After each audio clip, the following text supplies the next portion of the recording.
Hello everyone, welcome to SkillWeb. Today I will show you how to delete rows in Google Sheets. So let's start the video.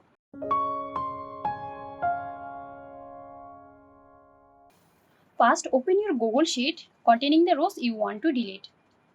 Click on the row numbers on the left hand side to select the rows you want to delete. They will be highlighted.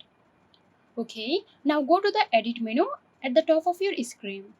In the Edit menu, select Delete, then select Row 2. Google Sheets will confirm the action within a second. That's it. Hope this video helped you guys. If it did, please like, comment and share, and don't forget to hit the bell icon for more videos. This video is sponsored by Zerosoft. Zerosoft offers graphic design, UI UX design, digital marketing and web development. Elevate your brand with Zerosoft today. For more details, check the description box.